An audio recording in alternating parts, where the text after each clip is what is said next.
అస్సలాము అలైకుమ్. Hi friends, ఈరోజు నేను మా ఇంట్లో జరిగిన మీలాదున్ నబీ ఫంక్షన్ని ఈ వ్లాగ్లో యాడ్ చేస్తాను. చూసి ఎంజాయ్ చేయండి. నేను ఎలా రెసిపీస్ ప్రిపేర్ చేశాను అన్నీ మీకు ఈ వ్లాగ్లో కనిపిస్తాయి.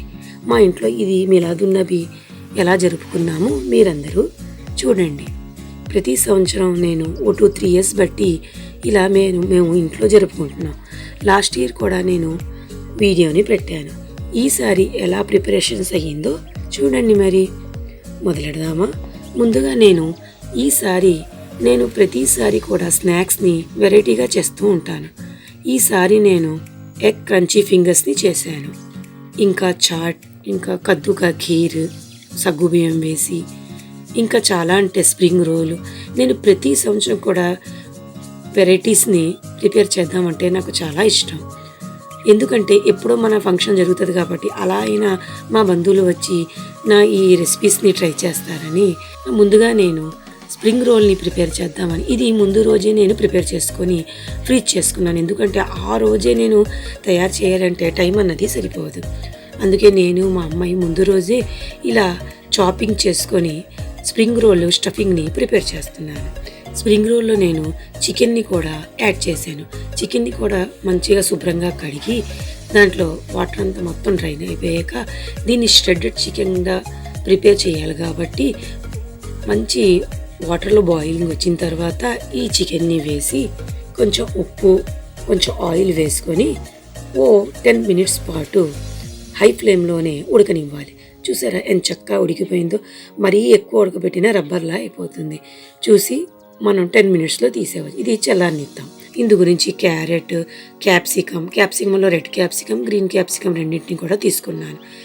వీటన్నిటిని మేము క్యాబేజ్, ఉల్లిపాయలు ఇవన్నీ నేను ఫైన్గా కట్ చేసి పెట్టుకున్నాను. దీంట్లో మా అమ్మాయి కూడా మంచిగా క్యారెట్ని ఇలా పీలర్తో ఎలా కట్ చేస్తుందో చూసారా. చక్కగా ఈ పీలర్ అన్నది ఒకసారి కట్ చేస్తే చాలా ఒకేసారి ఇలా మంచిగా ఫైన్గా చాప్ అయిపోతుంది. తర్వాత మిగతా చాపింగ్ కూడా మొత్తం ప్రిపేర్ అయిపోయింది. ఇప్పుడు దీనికి జస్ట్ సాటే అన్నది చేయాలి. కొంచెం ఆయిల్ వేసి కొంచెం జీలకర్ర, ఈ వెజిటబుల్స్ అన్నీ వేసి హై ఫ్లేమ్లోనే మనం మంచిగా టాస్ చేసుకోవాలి. తర్వాత చల్లారిన చికెన్ని స్ట్రెడ్లా చేసుకొని అది కూడా దాంట్లో కలిపి మనకి మిరియాలు, రుచికి సరిగినంత ఉప్పు, కొంచెం స్పైసెస్ని యాడ్ చేసుకొని ఇలా స్టఫింగ్ని ప్రిపేర్ చేసుకున్నాను. ఇది డీటెయిల్గా చూపించాలంటే సింగిల్ వీడియో పెట్టాలి. నేను అందుకే మొత్తం రెసిపీ మాత్రం షూట్ చేయలేదు, ఎందుకంటే టైం అన్నది నాకు సరిపోలేదు. తర్వాత అది చల్లారనిద్దాం పక్కన. తర్వాత ఎగ్ క్రంచీ ఫింగర్స్ గురించి ముందుగా మనం ఎగ్స్ని బీట్ చేసుకోవాలి. ఎగ్స్ని బీట్ చేసుకుని అందులో కూడా మిరియాలు, రుచికి సరిపడినంత ఉప్పు, ఫైన్గా కట్ చేసుకున్న కొత్తిమీర, మరి కొన్ని కారం, కొంచెం పసుపు వేసి మంచిగా బీట్ చేసుకొని దాన్ని మనం కేక్ లాగా 10 మినిట్స్ పాటు మనం ఆవిరి మీద పెట్టాలి. అప్పుడు కేక్ లాగా మనకి మంచిగా చక్కగా వస్తుందన్నమాట.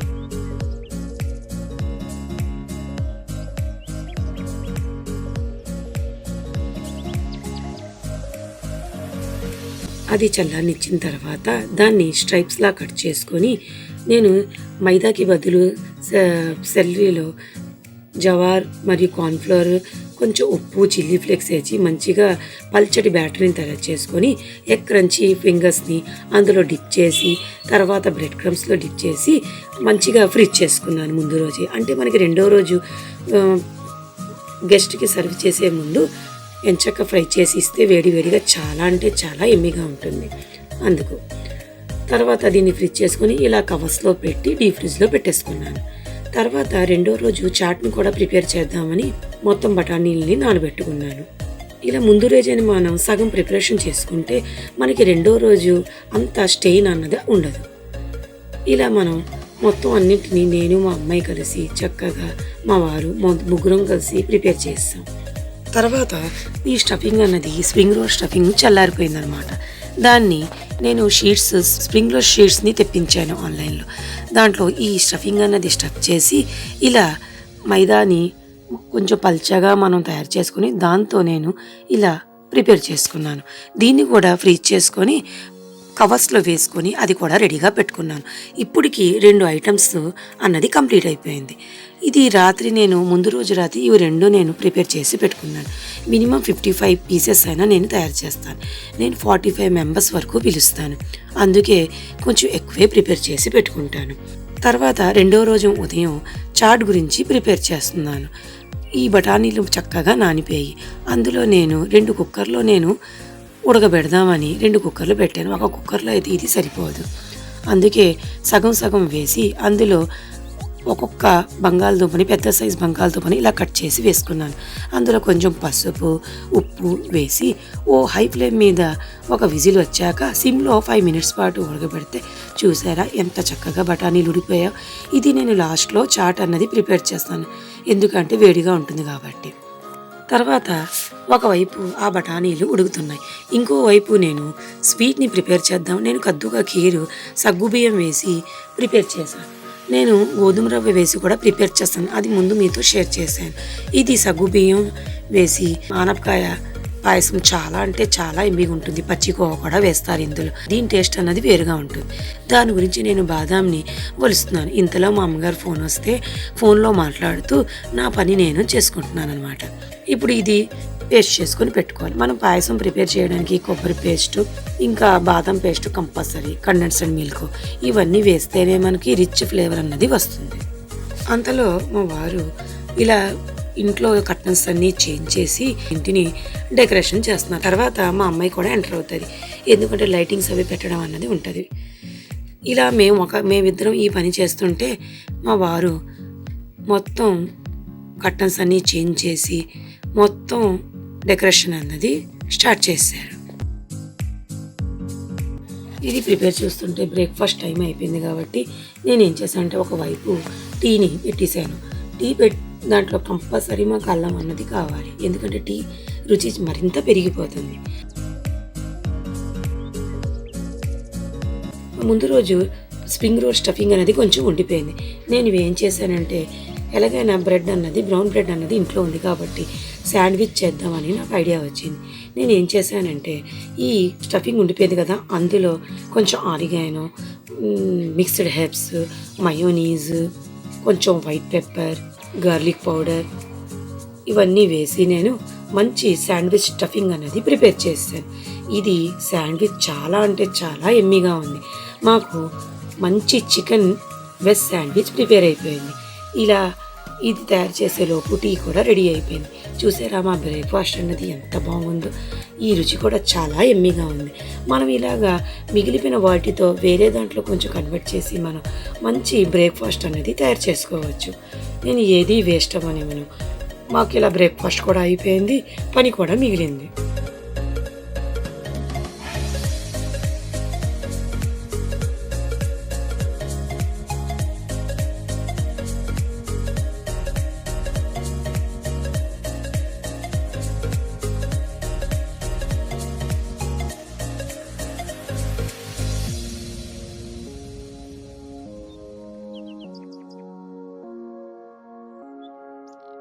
తర్వాత ఒకవైపు బఠానీలు కూడా మంచిగా ఉడికిపోయాయి.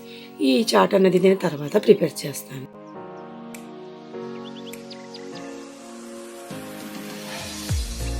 ఇప్పుడు నేను పాయసం ప్రిపేర్ చేద్దామని స్టవ్ మీద పెద్ద గిన్నె పెట్టి అందులో మొత్తం ప్యాకెట్స్ని వేసి నేను 12 ప్యాకెట్స్ని నేను పాయసం చేస్తున్నాను.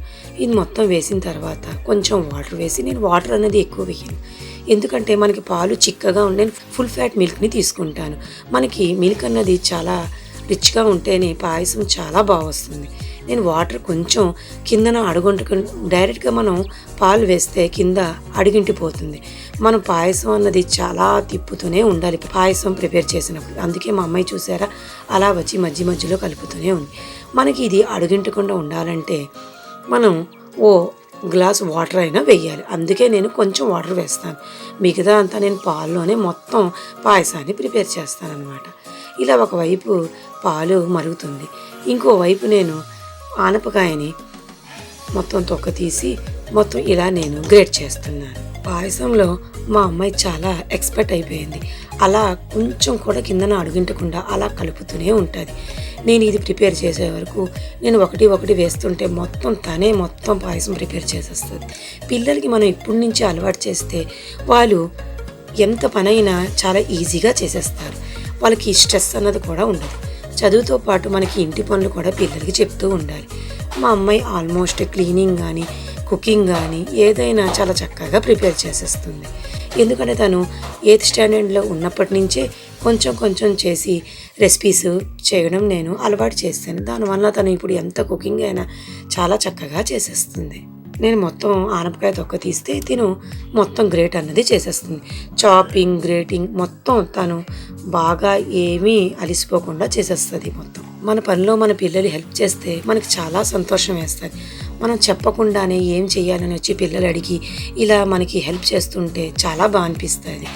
ఇలా తను గ్రేట్ చేసిన తర్వాత మొత్తం ఆ ఆనపకాయ రసం అంతా తీసేస్తుంది. ఎందుకంటే మొత్తం వేసి మనం నెయ్యిలో ఫ్రై చేస్తే అది చాలా టైం పట్టేస్తుంది. ఆనపకాయ కూడా చాలా ఉడికిపోతుంది అనమాట.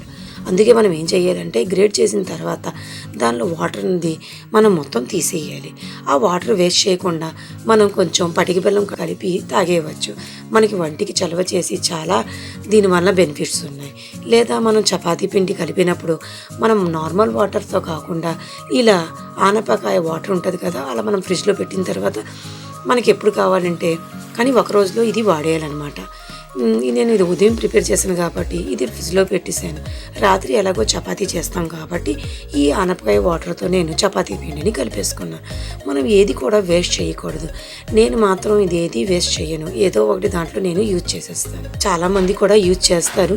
నాకు తెలిసిన టిప్స్ని మీతో నేను షేర్ చేస్తున్నాను. ఇలా మొత్తం నాకు ప్రిపేర్ చేసి మా అమ్మ ఇచ్చిన తర్వాత నేను ఒక గిన్నె పెట్టి అందులో వెడల్పాటి గిన్నెని తీసుకున్నాను. అందులో ఎంచక్క నెయ్యిని వేసి ఈ మొత్తం గ్రేటెడ్ ఆనపకాయని అందులో వేసి మీడియం ఫ్లేమ్లోనే మంచిగా వేపుతున్నాను. ఒకవైపు నేను టైం చూస్తున్నాను. టైం అన్నది 11 అయిపోయింది. మాకు ఈ ప్రోగ్రామ్ అన్నది 2 గంటలకి స్టార్ట్ అయిపోతుంది. నేను ఎంత ముందు ప్రిపరేషన్ చేసి పెట్టినా ఇది ఎక్కువ క్వాంటిటీ కాబట్టి టైం అస్సలు సరిపోదు. నేను ఒకవైపు టైం చూస్తూ ఇంకోవైపు చాలా తొందరగా చేసేస్తున్నాను. ఎందుకంటే తర్వాత నేను చాట్ కూడా ప్రిపేర్ చేయాలి, లంచ్ని కూడా ప్రిపేర్ చేయాలి. మా వారు చెప్పారు, ఎందుకు లంచ్ ప్రిపేర్ చేయడం, నేను మధ్యాహ్నం బయట నుంచి తెచ్చేస్తానని. ఇది ప్రిపేర్ చేసే వరకు టైం చూస్తాను. ఒకవేళ సరిపోతే మేము బయట నుంచే లంచ్ తెచ్చేసుకుంటాం. ఎందుకంటే ఇంకా మాకు చాలా పని ఉందన్నమాట. నేను ఐటమ్స్ ఎక్కువ ప్రిపేర్ చేస్తాను కాబట్టి ఎక్కువ టైం అన్నది పట్టేస్తుంది. ఇప్పుడు మా అమ్మాయి వచ్చి ఇలా మొత్తం కలుపుతుంది. నేను ఇంకో పని చేద్దామంటే అందులో తను కూడా ఈ పని చూసుకుంటుంది. ఈ పని అన్నది మీడియం ఫ్లేమ్ లేకపోతే సిమ్లోనే జరగాలి. ఎందుకంటే ఇది హై ఫ్లేమ్లో అయ్యే పని కాదు. పాయసం అన్నది చాలా పేషెన్స్గా చేయాలి. తక్కువ క్వాంటిటీ అయినా ఎక్కువ క్వాంటిటీ అయినా. ఎందుకంటే కొంచెం అడిగింటిపోయినా మొత్తం పాయసం టేస్ట్ అన్నది మారిపోతుంది. ఇప్పుడు చక్కగా ఫ్రై అయిపోయింది కదా. ఇప్పుడు ఈ మొత్తం ఆనపకాయని బాగా మరిగిన ఈ పాల్లో వేసి మొత్తం బాగా కలిపేయాలి. ఇప్పుడు నేను ఏం చేశానంటే పచ్చికోవాని యాడ్ చేసుకున్నాను. మొత్తం పొడిగా అయిన తర్వాత ఈ పచ్చికోవాని యాడ్ చేశాను. తర్వాత గ్రైండ్ చేసి పెట్టుకున్న బాదం పేస్ట్ని కూడా యాడ్ చేసుకున్నాను. నేను ఏ పాయసంలో అయినా బాదం పేస్ట్ని మంచి ముందు రోజు నానబెట్టుకొని తొక్క తీసి మంచిగా ఫైన్గా పేస్ట్ చేసుకొని వేస్తాను. దీనివల్ల పాయసానికి మంచి రిచ్ ఫ్లేవర్ అన్నది వస్తుంది. మనం ఇవన్నీ యాడ్ చేసుకుంటేనే మనకి పాయసం చాలా ఎమ్మీగా తయారవుతుంది. నేను ఏ పాయసం ప్రిపేర్ చేసినా తిని అందరూ చాలా బాగుందని కాంప్లిమెంట్ కూడా ఇస్తారు నాకు. అది విని నాకు చాలా అంటే చాలా సంతోషం అనిపిస్తుంది. మనం ఇంత కష్టపడ్డాక మనం చేసింది బాగుంది అని ఎదుటి వాళ్ళంటే మనకి ఆ హ్యాపీ అన్నదే వేరు. తర్వాత ఇలా పచ్చికోవా వేసిన తర్వాత అందులో నేను స్వస్తిక్ బాదం పౌడర్ని కొంచెం కలర్ రావడానికి, కొంచెం ఫ్లేవర్ కూడా రావడానికి ఇలా వాటర్లో కలిపి తర్వాత అందులోనే కొంచెం ఇలాచీ పౌడర్ వేసి ఇలా నేను వేసాను. తర్వాత కండెన్స్డ్ మిల్క్ కూడా వేసాను. కొంచెం తక్కువ క్వాంటిటీ మనం ఇంట్లో 1 ప్యాకెట్ 2 ప్యాకెట్లు చేసుకుంటే అందులో సాఫ్రాన్ని పాలలో నానబెట్టి వేడి పాలలో నానబెట్టి అది వేసుకుంటే మంచి కలర్ అన్నది వస్తుంది. నేను ఇది ఎక్కువ క్వాంటిటీ కాబట్టి స్వస్తిక్ బాదం పౌడర్ నేను ప్రిఫర్ చేస్తానన్నమాట. తర్వాత ఇది మొత్తం వేసిన తర్వాత అందులో రుచికి సరిపడంత చక్కెర కూడా వేసి మనం కొంచెం టేస్ట్ చేసుకోవాలి. దాన్ని బట్టి మనం చక్కెరని యాడ్ చేసుకోవాలి. ఈ టేస్ట్ మాత్రం మా వారే చూస్తారు. ఎందుకంటే నేను మా అమ్మాయి కొంచెం తక్కువే తింటాం స్వీట్. మా వారే అన్ని రుచులు కూడాను చెక్ చేస్తారు. ఉప్పు కానీ స్వీట్ కానీ చెక్ చేసిన తర్వాత అతను ఓకే అంటేనే ఆ డిష్ కంప్లీట్ అయినట్టు అనమాట. తర్వాత ఇప్పుడు ఒకవైపు మా వారు మొత్తం కర్టన్స్ వేస్తారు కదా, ఇప్పుడు దాని మీద లైటింగ్ అరేంజ్ చేస్తున్నారు. మా అమ్మాయి కూడా మధ్యలో వచ్చి చేస్తుంది. అది షూట్ అవ్వలేదు. నాకు వంటలో కూడా హెల్ప్ చేస్తుంది. మరి వాళ్ళ డాడీ ఏం చెప్పినా దాంట్లో కూడా వాళ్ళ డాడీతో డెకరేషన్లో కూడా హెల్ప్ చేస్తుంది. తనకి డెకరేషన్ చేయాలన్నా చాలా ఇష్టం. ఇలా చూసారా, లైటింగ్ని ఒకటి పెడుతున్నారు. ఒకవైపు వంట కూడా అవుతుంది, ఇంకోవైపు ఇంటి డెకరేషన్ కూడా అవుతుంది. మనం అందరినీ పిలిచామంటే మన వంట కూడా చాలా నీట్గా అందరికీ మంచిగా సర్వ్ చేయాలి. ఇల్లు కూడా శుభ్రంగా వచ్చేగానే చాలా పీస్ఫుల్గా ఉంటే వచ్చిన వాళ్ళు కూడా చాలా చక్కగా కూర్చొని వినడానికి కూడా బాగుంటుంది. మా వారు వచ్చి ఇలా అయిపోయిన తర్వాత నేను మొత్తం ఇలా వేసేసాను. తర్వాత అందులో లాస్ట్లో మళ్ళీ పైనుంచి నెయ్యి వేస్తే ఆ టేస్ట్ చాలా అంటే చాలా బాగుంటుంది. మనం ముందు కూడా వేస్తాము నెయ్యి, తర్వాత లాస్ట్లో మొత్తం అయిన తర్వాత కూడా 4-5 స్పూన్స్ పాటు నెయ్యి ఫుల్గా వేసుకొని అందులో వేయించిన జీడిపప్పు, తర్వాత మంచిగా ఫైన్గా కట్ చేసిన పిస్తాను కూడా నేను యాడ్ చేశాను. ఇప్పుడు రుచి చూడమని మా వారికి చెప్పాను. రుచి చూసిన తర్వాత కొంచెం తీపి తక్కువగా ఉందంటే మా వారే చూసారా ఎలా పంచదార వేసేస్తున్నారో. తర్వాత మొత్తం ప్రిపేర్ అయిపోయింది. ఇప్పుడు అది చల్లారవడానికి ఫ్యాన్ కిందన పెట్టడానికి మా వారు తీసుకుని వెళ్ళిపోయారు. ఇంతవరకే నేను ఈ వ్లాగ్ని పెడుతున్నాను. తర్వాత ఇది పార్ట్ 1. పార్ట్ 2లో నేను చాట్ ప్రిపేర్ చేసింది, ఇంకా మా లంచ్ ఏం చేసాము, తర్వాత మేము ఎలాగ మా ప్రోగ్రామ్ని సక్సెస్గా అయ్యింది అది కూడా నెక్స్ట్ వ్లాగ్లో చూస్తారు. కానీ అంతే, ఈ మిగతా ప్రిపరేషన్ పార్ట్ 2లో నెక్స్ట్ వ్లాగ్లో పెడతాను. ఈ వ్లాగ్ మీకు నచ్చినట్లయితే నా పూర్తి వీడియోని చూసి సబ్స్క్రైబ్ చేయండి, లైక్ చేయండి, షేర్ చేయండి.